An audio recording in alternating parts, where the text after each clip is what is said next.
Cedar Ridge High's endless hallway had always been an urban legend whispered during lunch breaks, but few actually dared to explore it. Most believed it was nothing more than a maintenance tunnel or a forgotten construction project. Still, no one could explain why it seemed to appear and disappear at random, or why students rumored to have entered it sometimes dropped out of school or vanished entirely. One Friday, fueled by arrogance and curiosity, I decided to see it for myself. My friends tagged along for moral support, but they stopped as soon as we reached the gray, unmarked double doors leading to the hallway. "Go ahead," my friend Derek teased. "If you're not back in 10 minutes, we'll call someone and maybe." With a flashlight in hand and my phone recording, I stepped inside. At first, it looked just like any other school corridor, with worn tiles, lockers lining the walls, and faint graffiti scrawled by previous troublemakers. The air, however, was noticeably colder, and the silence was oppressive. I glanced back to see my friends watching from the doorway, but when I turned forward again, the hallway stretched endlessly. The lockers became rusted, their doors slightly ajar. A rancid smell hit my nose like rotting meat and mildew. 30 steps in, the walls shifted. The pristine beige paint faded into a warped, fleshy texture, and black veins seemed to pulse beneath the surface. Faces began to emerge from the walls, distorted and pained. Their mouths opened in silent screams, and the faint sound of whispering began. I panicked and turned back to the entrance. My heart dropped when I realized it was gone. The hallway extended both ways infinitely. My flashlight flickered, the beam weak against the darkness that crept closer, threatening to engulf me. "Help me," a voice called softly from behind. I froze, not daring to look. "Turn around," the voice urged, weaker now, sounding closer. When I glanced over my shoulder, I saw a figure slumped against the wall. At first I thought it was another student, a possible prank, but their head tilted unnaturally to the side, and their sunken, hollow eyes locked onto mine. "Don't you recognize me?" they rasped. It was Jamie, a student who had disappeared 3 years prior. His skin was pale and sagging like wax melting off his bones. He reached toward me with fingers that looked like bone wrapped in decayed flesh, and I ran. The whispers grew louder, their overlapping voices clawing at my sanity as I ran. The faces in the walls moved now, tracking me with eyeless sockets. Just when I thought I would collapse from exhaustion, a door appeared in front of me. I didn't hesitate. I burst through it, slamming it shut behind me. To my shock, I was back in the school, surrounded by my confused and concerned friends. The hall behind me was just a regular corridor again, no endless stretch, no haunting faces. But something followed me. At night, I hear faint knocking on my bedroom walls. In the dead of winter, a strange storm blanketed our region. Roads turned treacherous, trapping everyone indoors. My family and I lived by the railroad tracks, and while trains rarely passed in those days, the whistle in the storm's quiet hours was comforting, a reminder of life pushing through the blizzard. But one night I heard a train that I wish had never come. It was late, almost midnight, when I heard the sound. A whistle echoed through the howling wind, louder than it had ever been. Groggily, I pulled on my coat and peered out the window. Through the blinding snow, I saw it. A long, black train gliding noiselessly through the storm. It shimmered like glass under the moonlight, every window glowing faintly. My father joined me, his face pale. "I didn't think trains ran in this weather." "They don't," I said. We watched in silence as the train slowed. The tracks near our house had a small stop long abandoned by passengers. Still, the train came to a halt, steam rising eerily around it. "Something's not right," my father muttered, gripping my shoulder. For minutes, nothing happened. The train stood silent in the snowstorm. Then I saw movement, a shadow stepping off the platform and approaching the house. By the time the figure reached the porch, my father had fetched his hunting rifle. A polite knock echoed through the wooden walls, louder than it should have been. My father gestured for me to stay back as he opened the door. Standing in the storm was a man in an old-fashioned conductor's uniform. His face was gaunt, pale as frost, and his smile never reached his lifeless eyes. "Good evening," the man said in a voice smooth as ice. "Apologies for the late hour, but our train is stranded and we've run low on provisions. Might we trouble you for some assistance?" My father hesitated. Behind the conductor, I saw faint figures shifting in the train's windows, faces staring out, pale and still. "I don't think we can help," my father said, tightening his grip on the rifle. The conductor's smile widened unnaturally. "Oh, but surely you wouldn't leave your neighbors in need. Please come aboard. Meet our passengers." My father slammed the door, locking it. "No," he muttered. "No way." The knocking returned, harder this time, rattling the windows. Shadows pressed against the frosted glass. Their shapes were human but distorted, arms too long, necks bent at impossible angles. "Dad," I whispered, "what's happening?" "Stay upstairs," he said, his voice shaking. I grabbed the old binoculars from the shelf and peered through the curtains. The train looked wrong up close. The cars were pristine, yes, but they shimmered faintly, like reflections on water. And the passengers inside, oh God, their faces. Pale, hollow eyes stared into the darkness. Some pressed their hands against the glass, their mouths wide in silent screams. "They're not people," I said, my breath fogging the glass. The conductor was still at the door, now joined by others. Their pounding grew violent, the wood splintering under the pressure. And then the whistle blew again, a low, mournful sound that vibrated through my bones. My father dropped to his knees, covering his ears as if the noise were unbearable. I turned back to the window in time to see the train flicker. The cars shimmered and rippled, revealing a twisted sight beneath. The passengers weren't passengers. They were corpses, their skeletal forms bound in decayed clothing, their hollow eyes filled with an unnatural light. "We have to go," I screamed, pulling at my father. But it was too late. The door burst open and the freezing air engulfed the room. The conductor stepped inside, his eyes fixed on us. "You can't stay here," he said with a grin. "Everyone has a ticket to ride. Come aboard." My father fired the rifle. The shot echoed, but the conductor didn't flinch. He raised his hand and the air grew heavier, pulling at us like gravity itself. My vision blurred, and I felt myself being dragged toward the train. "Run," my father whispered, pushing me toward the back door. I stumbled into the blizzard, the wind cutting my face as I ran toward the woods. Behind me, I heard my father yelling, his voice drowned out by that mournful whistle. I didn't look back. When I reached the tree line, I turned to see the train pulling away. The house was gone, replaced by the endless white expanse of snow. The conductor stood on the back platform waving at me. His smile was the last thing I saw before the train vanished into the storm. I never found my father. The authorities dismissed my story, calling the disappearance an avalanche. But I know the truth. I still hear that whistle on winter nights, low and haunting, and each time the storm grows worse. I know one day it will come for me too. Nobody visited the house on Ashen Ridge anymore. It had stood there for decades, abandoned and decaying, a crooked silhouette against the skyline. Kids dared each other to approach it. Teenagers told stories about ghosts and curses, but no one ever actually stepped inside, until I did. I wasn't trying to be brave or stupid. I was just desperate. My mom's medical bills were piling up, and when I overheard two guys at the diner talking about how people sometimes disappeared after going into the house, leaving all their belongings behind, well, that sounded like a jackpot to me. Jewelry, watches, wallets, if they hadn't come back to claim them, then they wouldn't mind if I did.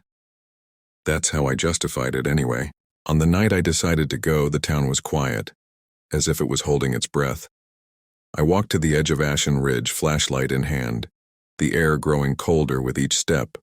The house loomed above me, its windows black and empty, its door half off its hinges. Even though it had been empty for years, there was no graffiti, no broken glass, just a layer of grime thick enough to coat everything like ash.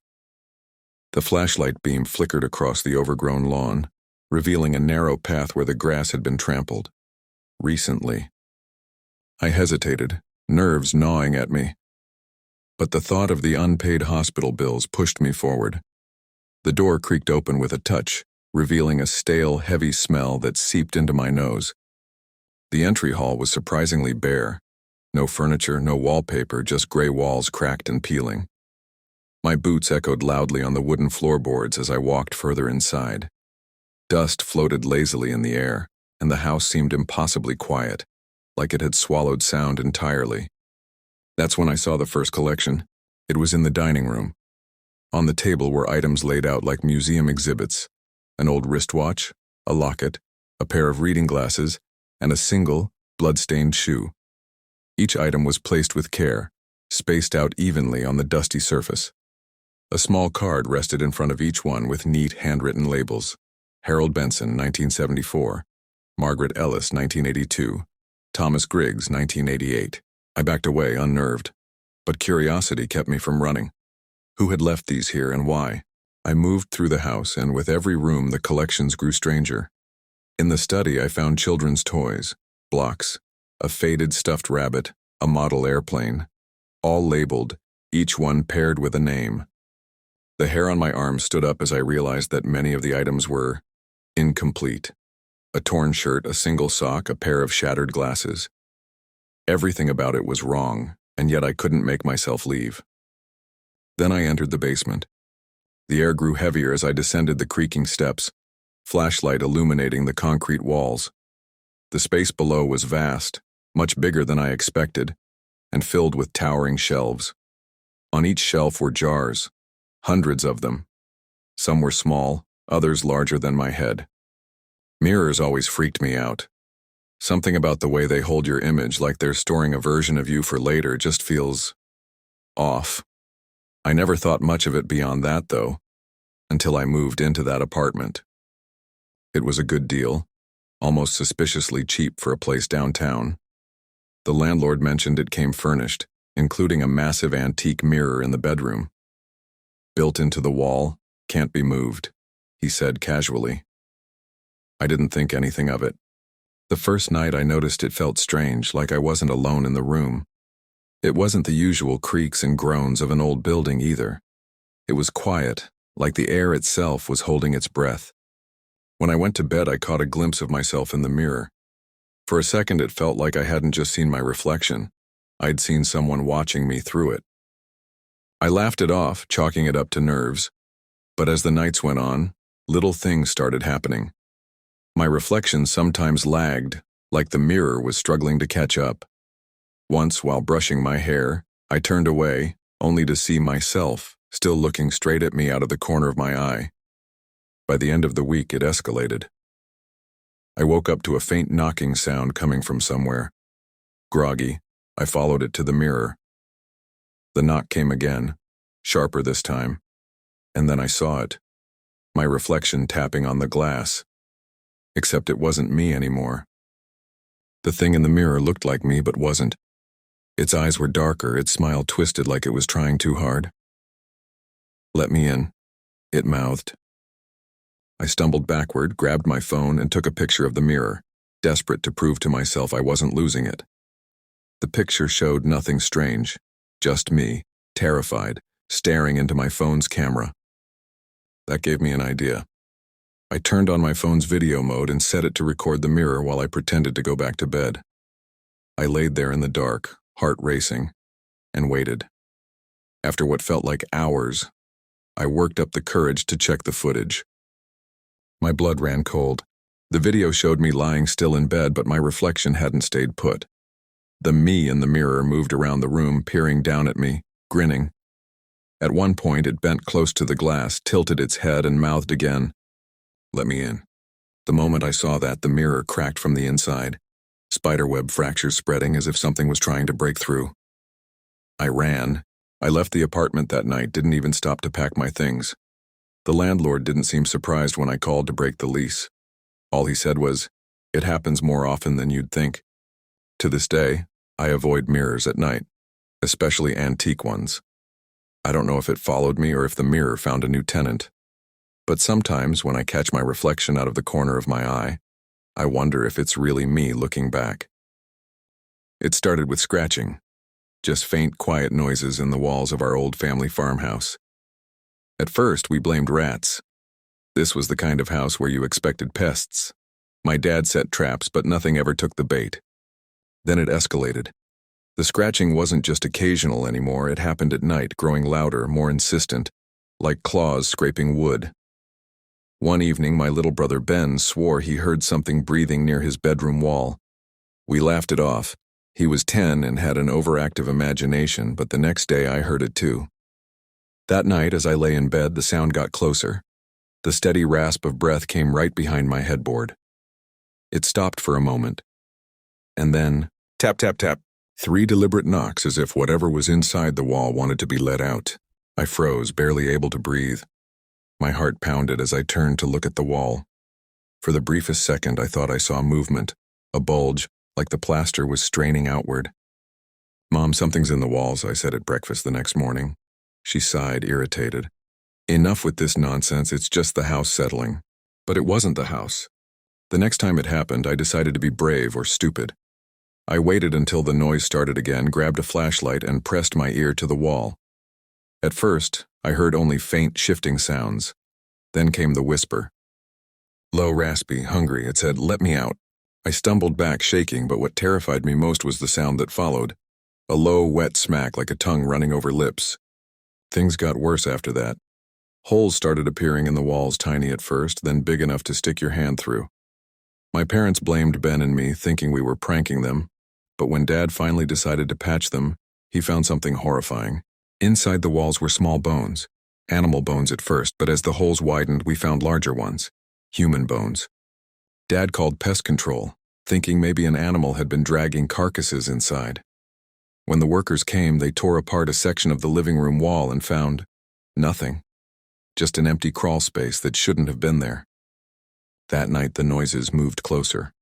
The whole house vibrated with the sound of claws scraping, breathing, and whispers. At one point, the TV turned on by itself, the volume blaring static before a voice whispered, "Hungry." The next morning, Ben was gone. His bed was untouched, his window locked from the inside. The police searched for weeks, but there was no sign of him. I already knew the truth. I knew the thing in the walls had taken him. I didn't stay in that house much longer. My parents refused to leave. They thought leaving would mean giving up on finding Ben. But a year later, when my mom disappeared, my dad finally believed me. We abandoned the house and never looked back.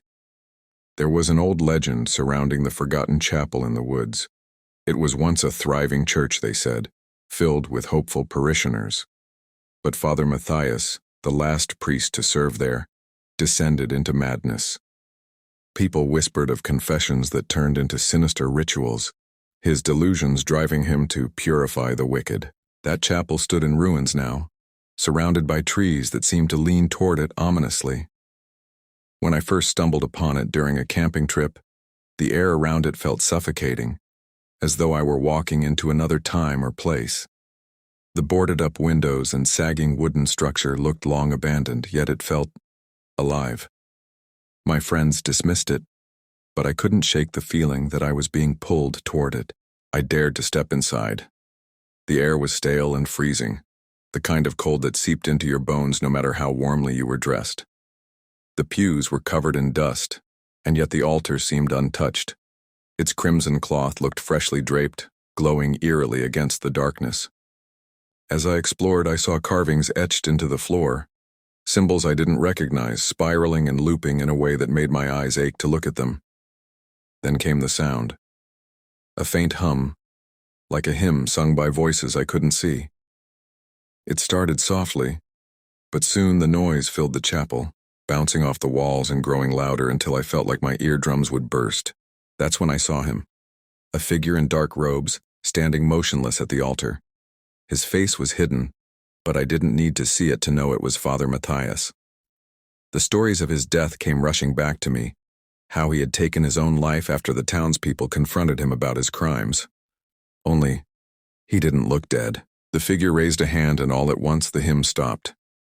In its place was an agonizing, bone-chilling silence. He didn't move toward me. He didn't need to. I stumbled backward, my knees weak as I felt an invisible weight pressing down on my chest. Just before I fled the chapel, I swear I heard him whisper, "Sinners always return." Even now, years later, I hear that voice whenever I'm alone. When I was a kid, the woods behind our town were my escape. They stretched on endlessly, filled with hidden trails and secrets. But there was one place we were always warned to avoid, a crumbling, moss-covered well deep in the forest.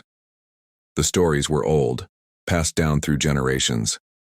The Well of Whispers, they called it. They said it could grant your deepest wish, but at a terrible cost. Most dismissed it as a spooky campfire tale, but one summer, my friends and I decided to find it. It was Jake's idea, of course. He was fearless, always the one pushing us to do things we'd later regret. So, armed with flashlights and a vague sense of direction, we ventured deeper than we ever had before. The well wasn't hard to find. The air grew colder as we got closer, and an unnatural silence fell over the woods. When we finally saw it, surrounded by a ring of dead trees, the air felt heavy, like it was waiting for us. "Creepy," Mia whispered, hugging herself. Jake grinned. "What's the big deal? It's just a hole in the ground." But it wasn't just a hole. The stones were blackened with age, and strange symbols were carved into the rim. As I peered inside, I felt dizzy. It was deeper than it should have been, the bottom lost to shadow. "Anyone brave enough to make a wish?" Jake teased. "I don't think we should," Mia said, stepping back. But Jake was already digging into his pocket. "I'll go first," he said, tossing in a coin. He leaned close, whispering something I couldn't hear. The air changed immediately. A low, almost imperceptible hum filled the clearing. Jake stumbled back, looking pale. "What did you wish for?" I asked, my voice shaking. He didn't answer. The walk back was uneasy. Jake didn't crack a single joke, and that night I couldn't sleep. Something about the well clung to me, a wrongness I couldn't shake. The next morning, Jake wasn't at the usual hangout spot. By the third day, we were worried. By the end of the week, his parents called the police. Jake was gone. Months passed, but no one ever found him. The police called it a runaway, but we knew better. I couldn't stop thinking about that well. Everyone in town knew about the Grayson house. It was old, abandoned, and wrapped in stories of people going in and never coming out. My brother Jake was one of them. 2 weeks ago, he disappeared. His last text was a picture of the Grayson house with a single word: going in. Nobody wanted to search for him, so I went alone. The house loomed like a predator in the moonlight, its door creaking open as if it had been waiting. Inside, the air was cold and heavy. Dust-covered furniture sat undisturbed, the clock's hands frozen in time. "Jake," I called, my voice echoing. No answer. Then I heard it, a faint tapping upstairs. The hallway stretched too long, leading me to a door at the end. Opening it, my flashlight flickered, and there he was. Jake stood in the corner, his back to me. "Jake!" Relief surged through me, but he didn't move. As I stepped closer, I saw his hands flat against the wall, fingers splayed unnaturally. Slowly, his head turned to me, his voice low and strained. "It won't let me go." The walls creaked as if alive. They pulsed and bubbled, oozing darkness. The floor under me softened, pulling me down. "You shouldn't have come," Jake whispered, his face twisted in pain. "Run." The house growled, a voice everywhere and nowhere. "Stay." I clawed my way to the door as the house roared around me. I made it out, gasping for air, but when I turned, Jake was gone. "People say he ran away, but I know the truth." The house still calls me, whispering my name every night. One day I know it will take me too. In the art room at Hillside High, there was a mirror that no one dared to touch. It had been there for decades, always leaning against the back wall and covered with a heavy cloth. Everyone had a story about why it was there, but no one knew for sure. One stormy afternoon, stuck in detention, I decided to see what the fuss was about. The power flickered as I pulled the cloth away. The mirror was massive, its frame an intricate design of twisting vines and screaming faces.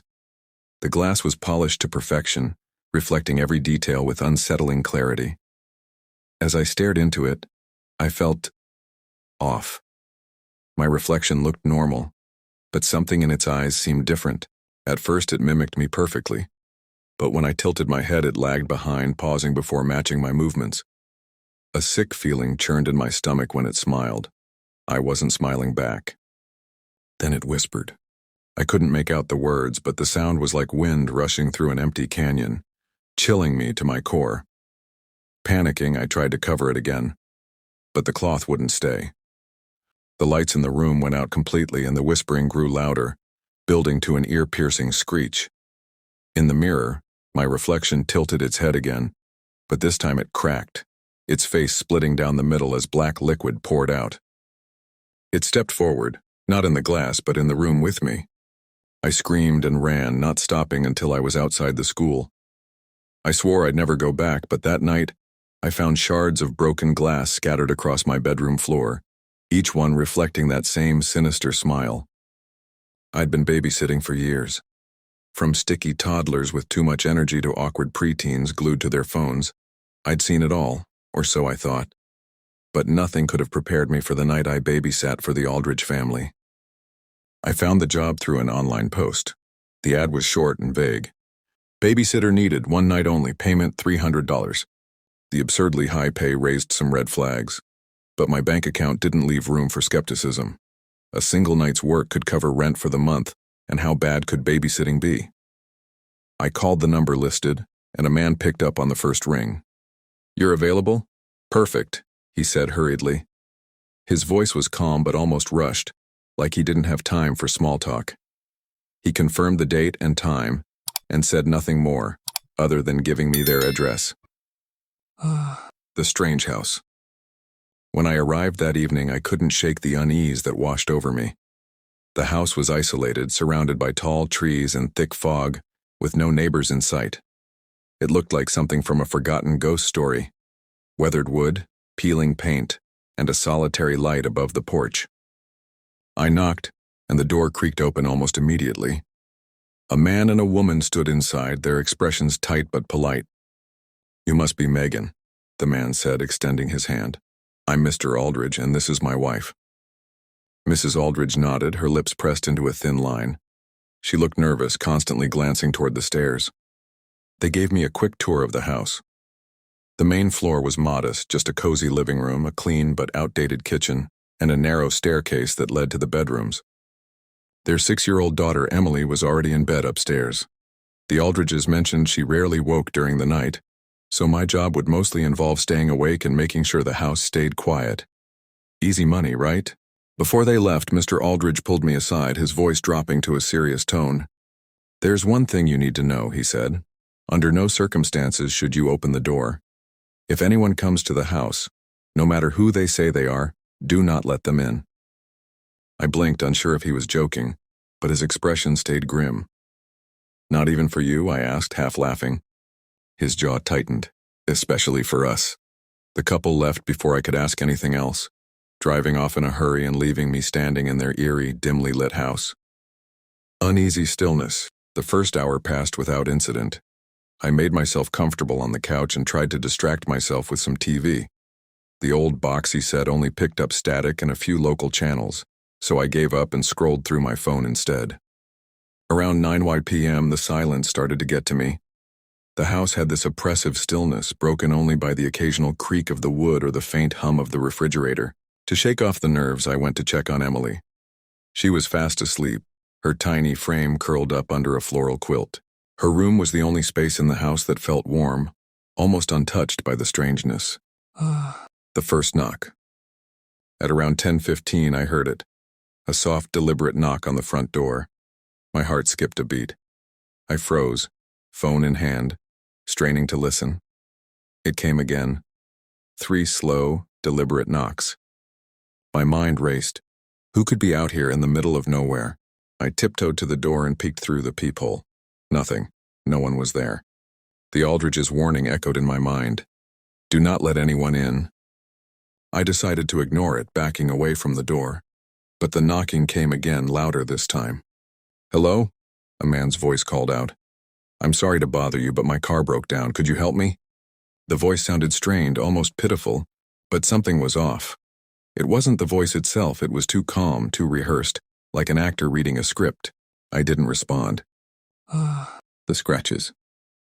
The knocking eventually stopped, but the unease lingered. I returned to the living room, trying to convince myself it was just a lost traveler. Then around 11:30 I heard another noise, this time at the window. The sound was faint, like nails scratching against the glass. I whipped around, shining my flashlight at the kitchen window, but no one was there. When I approached, my stomach churned. Long, deep scratches ran across the outside of the glass. They hadn't been there before. Emily's warning. A little past midnight, I heard quiet shuffling from upstairs. I rushed to Emily's room, my pulse racing, fearing someone, or something, had gotten inside. She was sitting up in bed, clutching a stuffed animal to her chest. "Emily, what's wrong?" I whispered.